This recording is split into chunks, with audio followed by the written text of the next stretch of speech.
Donald Trump is a bold and decisive leader who has shaken up the political establishment and put America first. His unwavering commitment to protecting American interests, both at home and abroad, is evident in every decision he makes. Nice guy. I said, Emmanuel, how are you? He said, fine. I said, I heard you're going to charge American companies 25% to do things in Mexico. Who else are you doing? Well, nobody yet, but we will do other.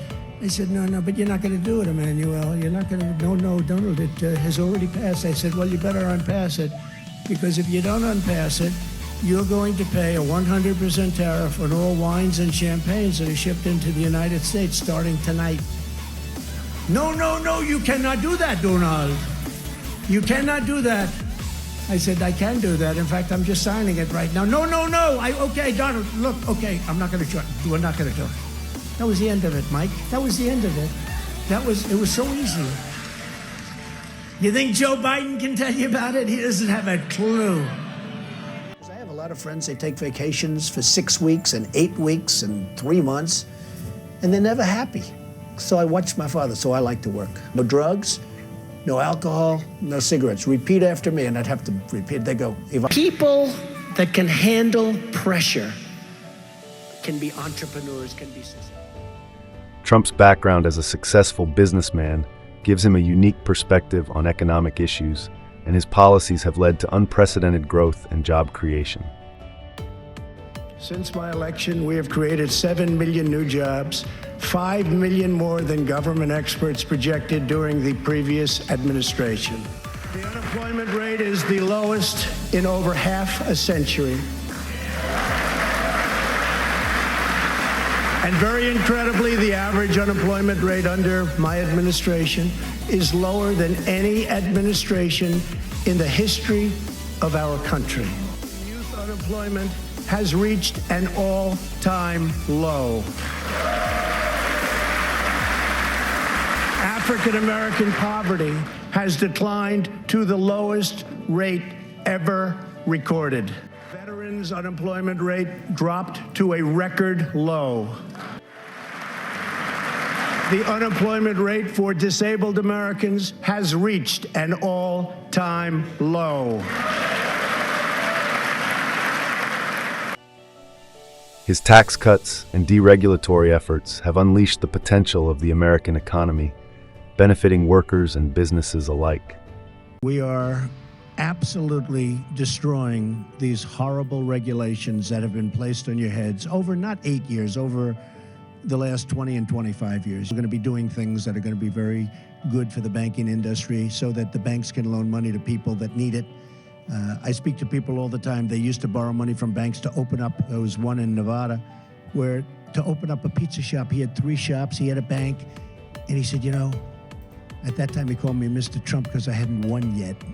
But he said, Mr. Trump, I can't open up anything. I can't do anything. The banks don't even, I had a bank for 20 years.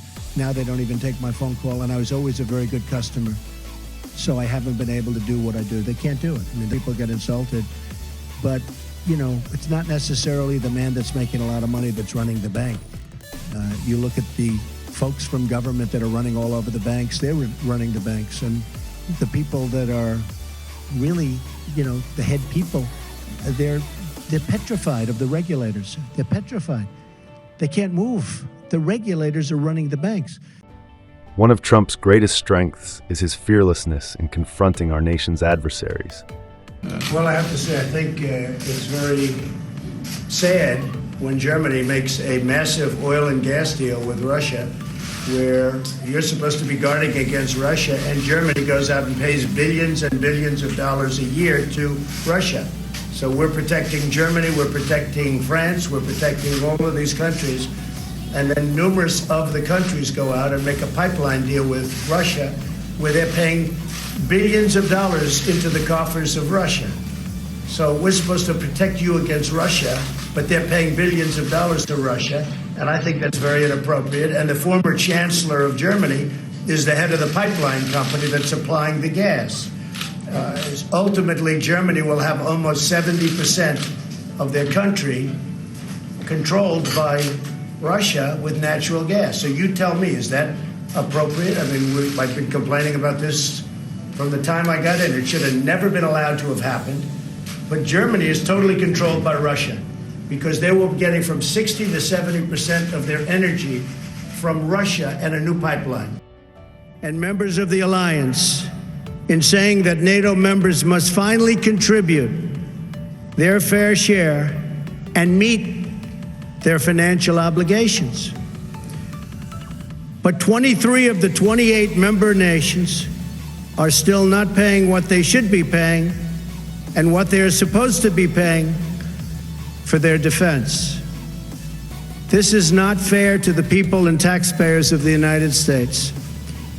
And many of these nations owe massive amounts of money from past years and not paying in those past years.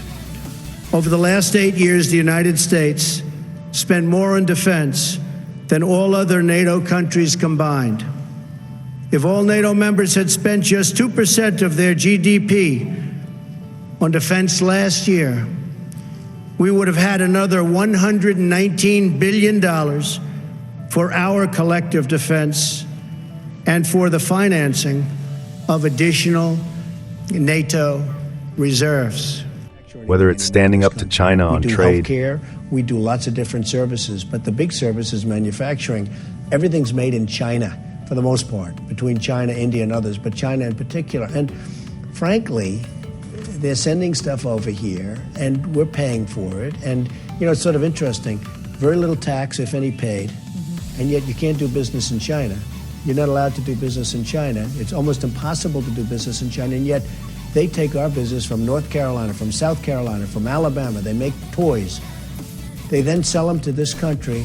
They make tremendous profits, and then they loan this country money in the form of treasuries. Negotiating historic peace deals in the Middle East.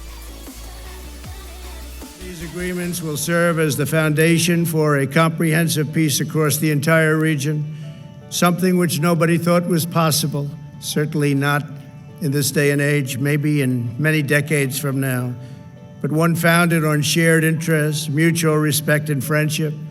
To our honored guests from Israel, the United Arab Emirates, and Bahrain, congratulations on this outstanding achievement. Congratulations. Fantastic. Or confronting rogue regimes like North Korea and Iran. Missiles threatens the entire world with unthinkable loss of human life. It is an outrage that some nations would not only trade with such a region, but would arm, supply, and financially support a country that imperils the world with nuclear conflict. No nation on earth has an interest in seeing this band of criminals arm itself with nuclear weapons and missiles. The United States has great strength and patience. But if it is forced to defend itself or its allies, we will have no choice but to totally destroy North Korea. Rocket Man is on a suicide mission for himself and for his regime. The United States is ready, willing, and able, but hopefully this will not be necessary. That's what the United Nations is all about. That's what the United Nations is for. On the domestic front, Trump has been a champion for law and order, standing up for our police officers and ensuring that our communities are safe. You still have value. Use it for people to use it? No. If you need pain management, medical marijuana is out there for you, all right? But meth, that's not helping you. You might be right. I had no idea that I am. Yeah. Less crime, and there's a reason for less crime. That's because we have great law enforcement. I'm very proud of them. There won't be defunding. There won't be dismantling of our police. And there's not going to be any disbanding of our police. Our police have been letting us live in peace, and we want to make sure we don't have any bad actors in there. And sometimes you'll see some horrible things like we witnessed recently, but 99, I say 99.9, but let's go with 99% of them are great, great people, and they've done jobs that are record-setting.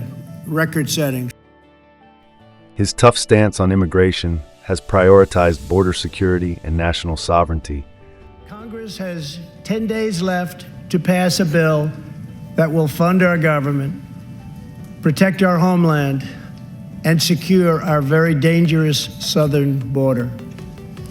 Now is the time for Congress to show the world that America is committed to ending illegal immigration and putting the ruthless coyotes, cartels, drug dealers, and human traffickers out of business.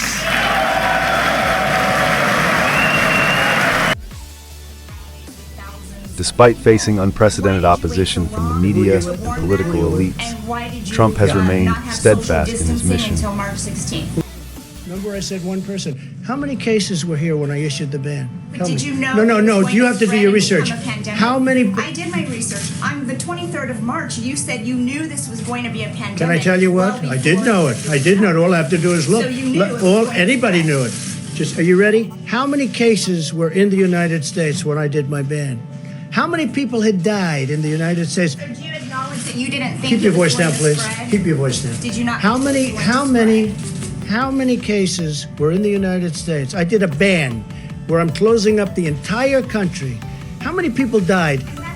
How many people died in the United States? And yet I closed up the country, and I believe there were no American dream is dead. But if I get elected president, I will bring it back bigger and better and stronger than ever before, and we will make America